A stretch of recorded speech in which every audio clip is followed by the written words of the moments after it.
So, the new server, Cold Ice, notice was kind of short, just 2 days before the server release. And even the merge that came before it was at some weird time, but I guess we could have expected it around late July, August, because Estival Echo itself came around the same time last year. First of all, before I go into the video, I would like to thank you all for watching me for 1 year entirely, because just a few days ago was a 1 year anniversary since I started to film this game. So yeah, therefore thank you for dealing with all my bullcrap, with sometimes some of my nonsenses, but here we go again. So, kind of point of this video is because I know that a lot of people already jumped on this new server, which I am right here on the Blue Ice. I got a lot of questions whether it pays off to go on new server, whether it pays off to move some income that you make here on the main server that you play on actually, or if it's just worth to start here and continue here up until eventual merge, or up until eventual, I don't know, selling account, or whether you decide to move elsewhere. So I came up with 6 key points which are pros and cons why you should and should not go on a new server like this. So first we are going to go with the pros. Easier startup for free-to-play players. Now this one I believe is self-explanatory, because if you start neutrally with even playfield, such as starting everybody from level 1, you as free-to-play player get automatically higher chance to develop faster than you would actually if you come onto a well-established server such as, I don't know, Light and Darkness, All Stars, Tigerfish, or even Giant Sky Medal, because those are 4 oldest servers if my memory serves me well.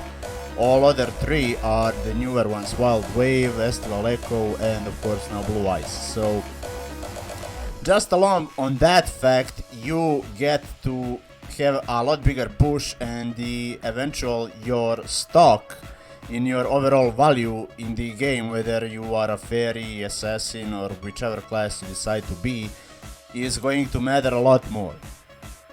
So second point is resellable items and T-points. Now what do I mean by this? Last year the same question was as it was here. Does it pay off to play just only so you can make enough of gold and convert them eventually later on into T-points and move them eventually on your main server?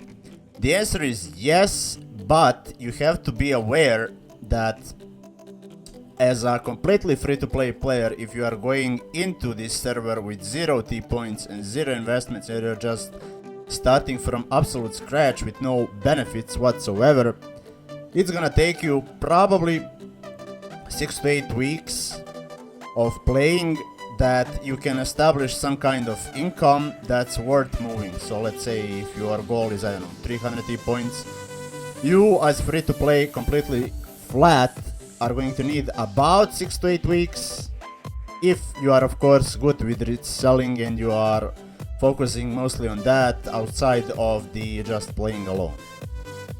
However, if you are doing some investments, let's say just like some people would always consider starting up with certain amount of T-points, like whether it's, I don't know, 500, 1000, 2000 or whatever. For that you kind of need to understand a couple of key points: what you are going to buy with those T-points and which class you are actually going to play for the fastest level up. As the case was always for all the years by now, and as we can see here on the ranking list, it repeats itself.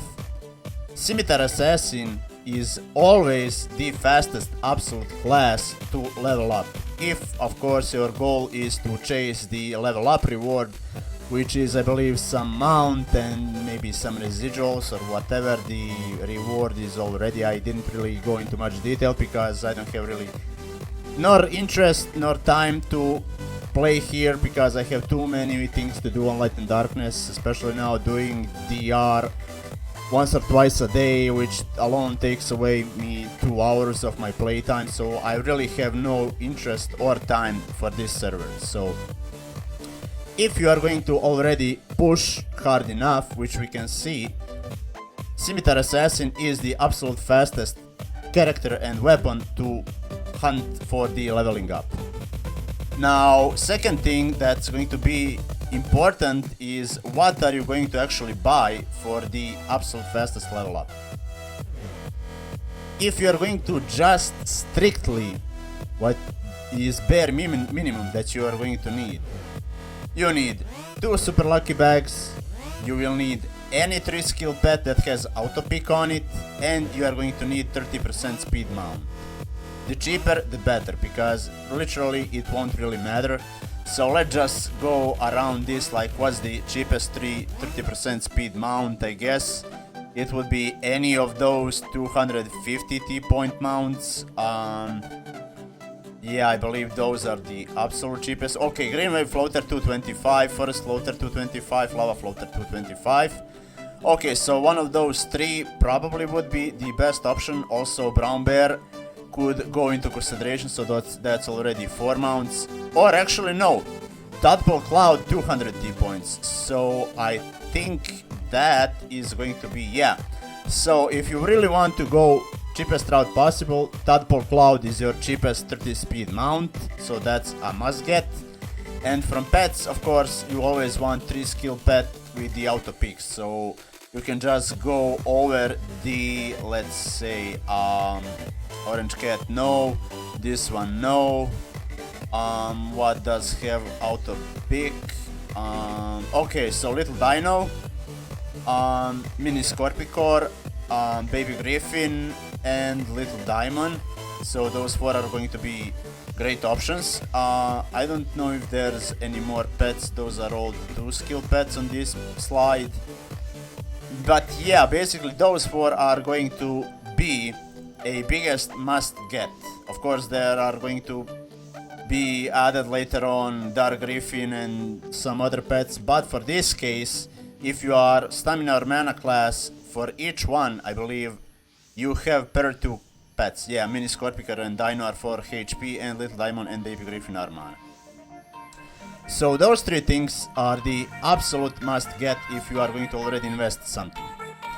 And of course potential free event rewards, which I have touched upon on, which depends if you are going to already hunt those rewards from, I believe, the Phoenix City, from the level up competition reward, from, I think there is a reward for specific first cave cleanup, if that's the reward. I don't know, I really didn't read all that much what the rewards are, but I know that there's like 3 or 4 rewards, something like that. So if that's your goal, that is just going to be eventual bonus on top of that. But again, even those places are going to be limited. So yeah, you can kind of sort it out. Now, as far as the cons, first up, it's a waste of time. Why? Because the time you're going to put in here, you are just going to cut off from your main server, because there's about 80% of players that are going here already have established or semi-established accounts on some other server, or if not, most of the servers. So if you're going here, basically, if you're not going to really invest all that much into here to start, I can't really tell you that you won't waste your time, because the time you put in here you could put in developing your character further, because whoever tells that they have maxed out account, no you don't, because there's PvE setup and PvP setup, and I'm yet to find a character that has both setups fully maxed out. So whoever says that it's done is liar. Second con is waste of money and T-points. Now granted, this comes if you are going to stay here for a while, because the entire point of new server is to be a money grab. That's basically it, because that's why the entire shop has been discounted for 50% off. Now of course there is also a pro that is going to dissolve the queue and the login sickness that we have on Light and Darkness, which it already did because we don't really have it last 2 days as it used to be like last 4 or 5 weeks. So that's kind of a good side, but then again, it's just pure money grab because they did a merge on purpose because the one server was semi-active, the other one was completely dead. So that way when they cut off by one server, they're just going to keep up opening another one and another one, and they're just going to be following trend for the years to come, or basically every single year around this time. And the third issue that I see with this is on future merge, your importance falls off. Now, what do I mean by this? As I've said, not just for free-to-plays, if you start here on a even play field, you do have a lot of, let's say, importance than on the semi-established server. However, once this server is merged with some longer or older servers, such as the case was with Deep Gaze that merged with Giant Sky Metal, because Giant Sky Metal was just way more advanced than the Deep Gaze, your importance will fall off dramatically because there will be way more stronger characters and more important characters than yourself, and therefore your place under the sun are going to be way harder to find. So that kind of also demotivates a lot of people that come from the newer and the lesser played server to keep on playing on the newly merged server. So kind of there's basically your points what I think about the moving a new server. Now granted, a lot of people may agree with one side, a lot will agree with the other. It's always up to the person to decide what's best for themselves. So this is just my point of view because I did play on the 2 new servers when they came out. I believe one was in 2016 and one in 2019.